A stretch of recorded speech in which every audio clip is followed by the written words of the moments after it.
Here we go then. We're about to start the pop-up summit.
Hi there. Hello, everybody. I'm very well, very well. You're doing a great job. A great job. This is fabulous. It's absolutely fabulous.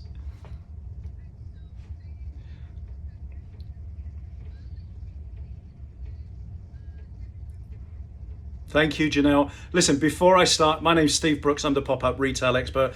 I just want to say thank you to Barry and Ron and Laura and Chris and Beth and Sweeney and of course Janelle, because as Ron was saying right when we started this morning, you know, there's an art to retail and retailers love to share, and I'm sure all of you must have copious amounts of notes with all the great information that we've had, you know, the exciting data that we had from Chris just a few minutes ago, the great opportunities that Beth was just sharing, and Ron's passion for retail, and Barry and Laura's great insight into pop-ups. So from me, thank you. I've learned some things today as well, which is always good. So my name's Steve Brooks. I'm the pop-up retail expert. Barry was right. I'm back out on film in 1997 saying I don't know who came up with the phrase pop-up retailing, but until somebody says it's them, I'm saying it's me. So no one's come up and said it was them. So I guess I came up with the phrase pop-up retailing. For those of you that have been following the pop-up series, they're all going to be published anyway. So you can go back, because I don't have a lot of time to go through as much as I would like today, but you can go back, you can take a look at those videos, and then, you know, come and find me, come and talk to me, as I love to share knowledge. Anybody that's working with me will tell you that. I've got over 35 years experience now of working in retail and with pop-ups and with large corporations, from, you know, T-Mobile and Virgin Media to startups and e-commerce brands. And you know, we've taken businesses from, you know, just one location to over 100 in 18 months.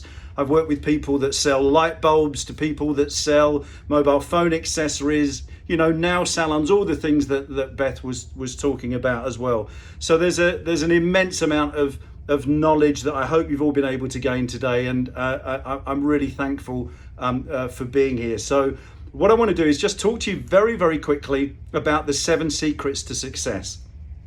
and you'll have gained a lot of information today from the other speakers. But I just want to outline what those buckets look like, those buckets of information. And yes, we talked about location being so important. Just like when you're buying a house, location. It's so important.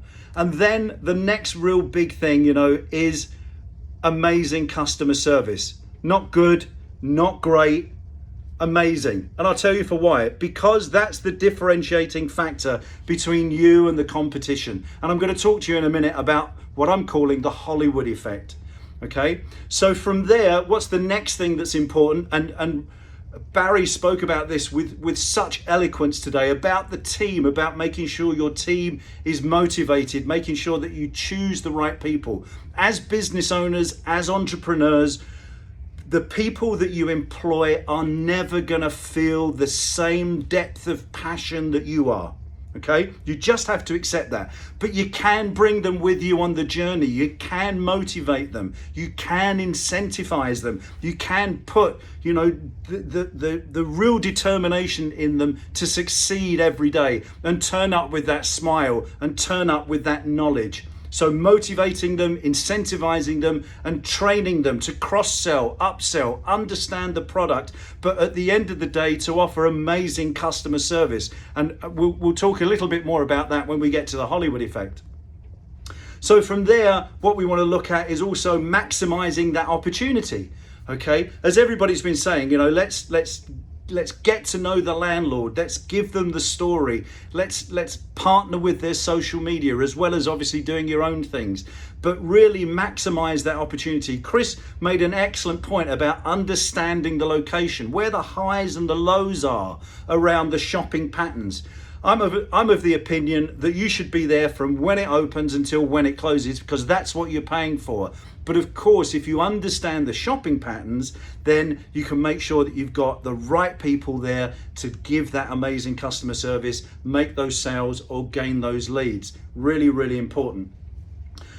From there, merchandising, it's so important. Okay, understanding what your products are, how to best present them, how to pair them with things that you can cross-sell and upsell. It's no surprise, as Beth was just saying, that the young lady who'd been to worked with Abercrombie and Fitch, people wanted to jump onto straight away because yes, she's got that knowledge. So merchandising your products, showing them in the best possible way that you can, is crucial, absolutely crucial.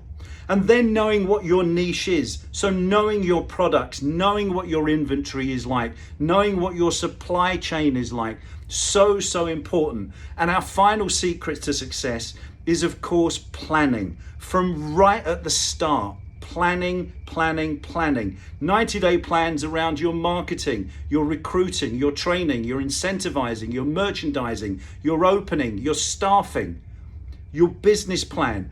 I'm surprised how many people I talk to who actually just think it's as easy as turning up, opening the doors and turning the lights on. It's not. You've got to work at it. You've got to plan, okay? So which brings me very, very nicely to the Hollywood effect. So what's the Hollywood effect all about? Well, let's imagine that your pop-up shop idea is a script for a Hollywood blockbuster. What do you start to do? Well, you start to build the team around you. You look for the actors, you look for the directors, you look for the key grip guys and the best boys and the cameramen and all of those things. So just like with your pop-up shop, you're looking for fixtures, fittings, you're looking for the inventory to be in place, you're looking for the right team, you're looking for the right location. So that gets into the planning point straight away. So then you shoot your movie, right? And so what do you do in the pop-up is you bring that all together, ready to get it to go, ready to get it into the cinema, into the mall in order to open up. So important. So what do you do at that next stage? Well, if it's a blockbuster movie, you do what all blockbuster movies do now. You get the actors out and doing interviews. You get a little trailer going. You get some posters up. You pre-promote, and in exactly the same way, that's what you should be doing with your pop-up, right? You should be getting onto Instagram or Facebook or LinkedIn or Snapchat or TikTok. You should be just promoting it out there, letting people know where you're going to be, how long you're going to be there. Do some lives. Yeah, do some lives like this. Who doesn't like watching real people being authentic, being real, telling people what they're going to do for them? I love it. And so should you. So you pre-promote it. And then, just like your Hollywood movie, what do? You have the grand opening. You have a big red carpet event. Maybe you can afford a marching band and paparazzi, who knows, right? And everybody then, because you've done all the hard work, wants to run in and see and be the first to see it. So you open your pop-up shop. Now, just like the movie, what happens next? They want to see the love scene. They want to see the blockbuster action-packed scene. They want to see the twist at the end that has everybody gasping, right? And that's amazing customer service. That's what you want from your pop-up shop. You want to give them a great experience. You want to entertain them. And then, just like everybody that's seen the blockbuster movie, when they leave, what do you want them to do? You want them to go and tell everybody how brilliant it was, right? What a great action scene. Oh, there's a twist at the end. I don't want to spoil it for you. But exactly the same thing happens with a pop-up shop. In fact, all of this relates to retailing across the globe, okay? You want them to go out and tell them, I got a great product. I got amazing customer service. I know it's not going to be there very long, so you want to go back, right? Now, understand 78% of people still want to touch, feel, and engage with a product before they buy it. What does that mean to you? That's your best opportunity to sell them something, right? That's your best opportunity to sell them something. Don't lose that opportunity. Give them amazing customer service. Wow them, and they'll come flooding back. Now, you're a pop-up. You're going to be there for maybe 4 weeks. Maybe you're going to be there for 12 weeks. Maybe you're going to be there for 6 months, right? So you've got to keep that momentum going. You've got to keep, you want people keep going back to see that movie. The more people know about it, the more people are going to see it. It's so important. Now, what happens with blockbuster movies is this. They put it on DVD or they stream it. So what do? You do some lives, okay? You get some videos, you get some testimonials, or you get them back onto your e-store and you get them promoting back out in the business. So you keep that momentum going. Data is so key to everything that we do.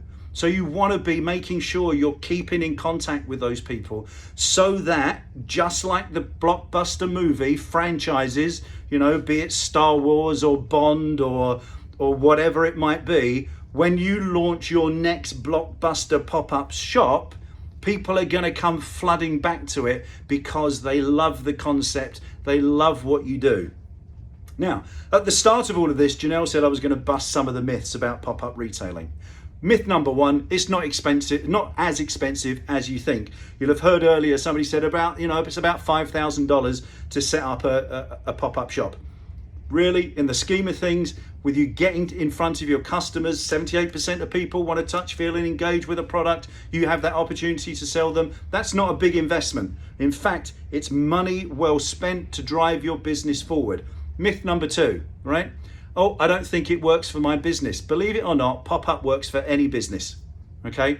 It's been around since the beginning of time. We used to call them markets, souks and bazaars, okay? But we've gone up market. In the last 20 years, pop-up's seen this huge explosion. If you're in a service industry, what better way to connect with your customer? What better way to qualify your customer about, coming to see them, to talk about their guttering or a new garage door? If you've got a new product, What a great way to test your new product. If you've got a new retail concept, it's a great way to test before you invest. If you want to know if a location's going to work for you, it's the best way to see if a location works. Now, caveat to that is this: just because it works in one shopping centre, shopping mall, doesn't mean it's going to work in the next nearest one 10 miles down the road. Why? Because the demographic might be different, the retail mix might be different, the location of your pop-up might be different. So you really need to understand the science, you really need to understand the data, you really need to have a dashboard about when your sales are, what's your average sale, what products are being sold, when are you selling them, okay? And then you match all of that data with the next location. That's why we were able to grow a business from 1 to over 100 in 18 months, because we understood the data and we took the customer through the journey. Myth number 3, okay, is always, I can't find anybody to man my stand. Well, as you'll have heard, you've got friends and family that you can go to. I've seen people run ads in actors and actresses magazines, because believe it or not, out of work actors and actresses really do make good salespeople, because for them, it's another part, right? So they're really good at that sort of thing. But use that opportunity of working with the landlord. Maybe they can get your vacancy onto their website. A lot of malls do that now. Right? There are lots of free sites. You can post things for free on Indeed or some of those other sites where you can get people to come on board. And believe me, if you're passionate about your business, if you are really, really set on being a success, and you can pass that on and you can pass that enthusiasm onto your team, then you will be a success. Okay? Myth number 4. Is generally around space, okay? I've got to take a lot of space if I want to do a pop-up. Actually, you don't.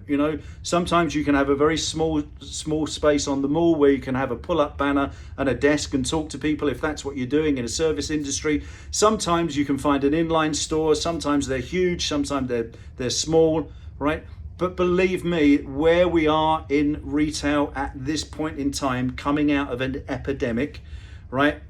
They really want people to have a great experience when they come back to shop.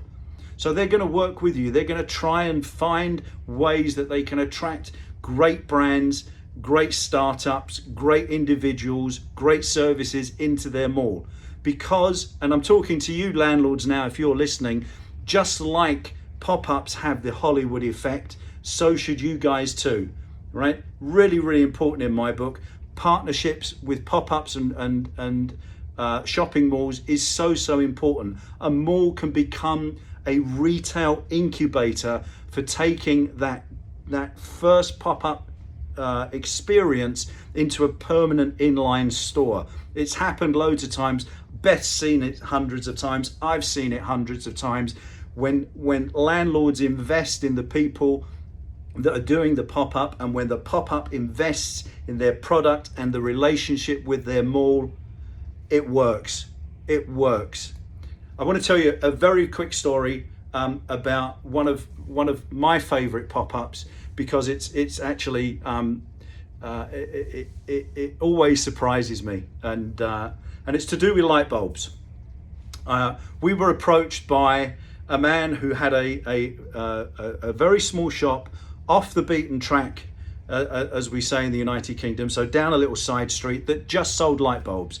It had been around for a long time, and it was fast going downhill.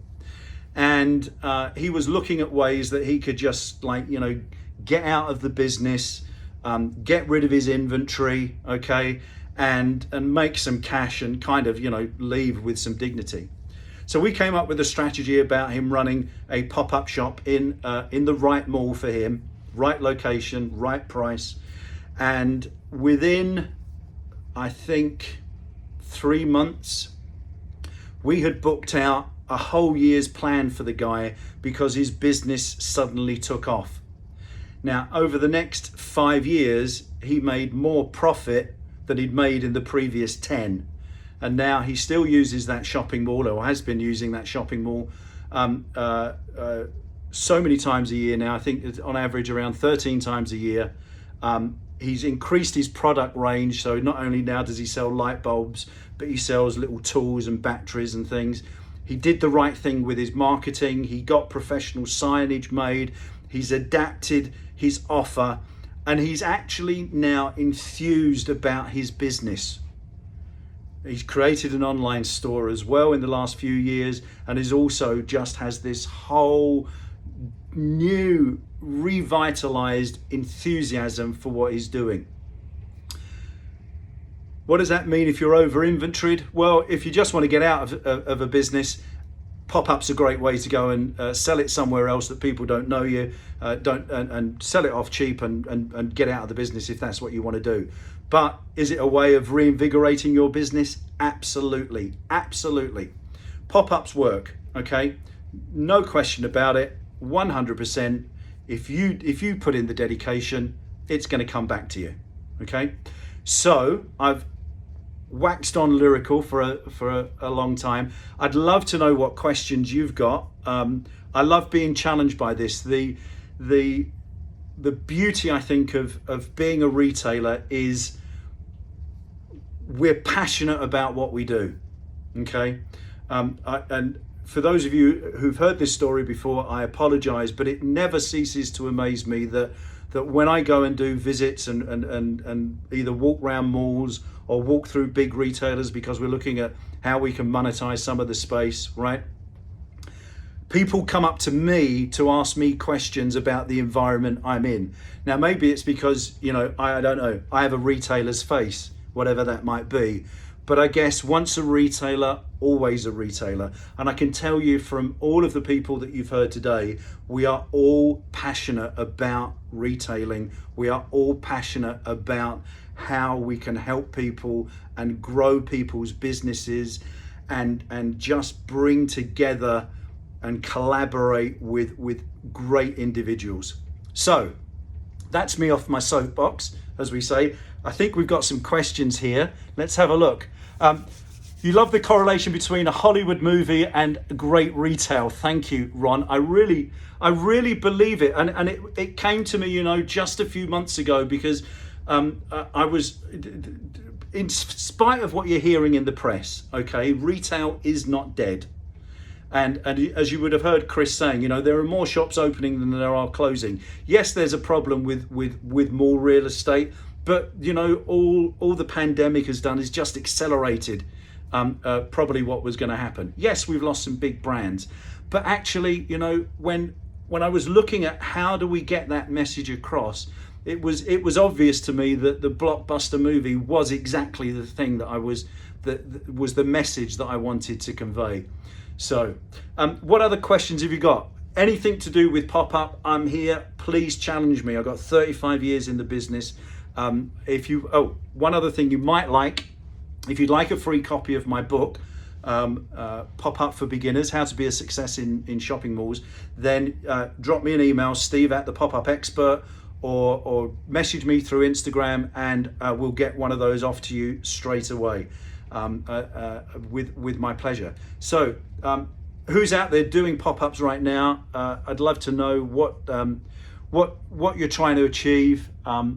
Where's the where you're trying to do them? What can I help you with, I guess is what I'm saying. Anything at all? Anybody out there? Hello. You'll have to excuse me, I'm from a small little island called England. Although these days I now live in Chicago, or as I like to call it, the mothership. Anyway, Janelle, how are you? Welcome back. Hello. Hello.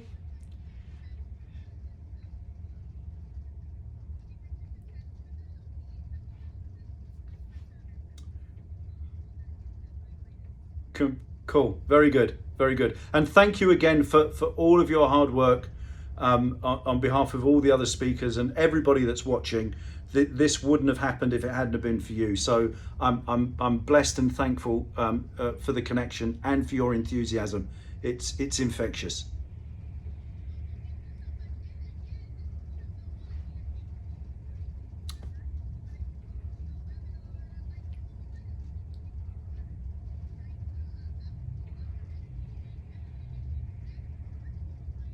Yeah, so you can find me on Instagram at the Retail Specialist. You can find me on LinkedIn, Stephen O. Brooks. Google the Pop-Up Retail Expert. I'm the #1 hit on Google. You'll find me on you'll find me on Twitter at the Pop-Up Expert, or email me, Steve at the Pop-Up Expert. It's an easy one to remember. Just think of that mad English guy that knows a lot about pop-ups. I've lived in Chicago now for the last 5 years. I love being here. It's a vibrant city. I just love being around infectious people. So it's fabulous. It's fabulous.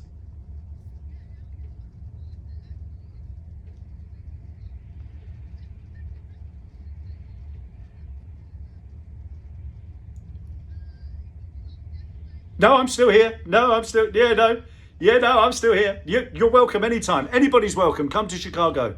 I'll we'll give you the tour. We'll give you the tour. Great stuff. Thanks everybody. Happy pop-ups.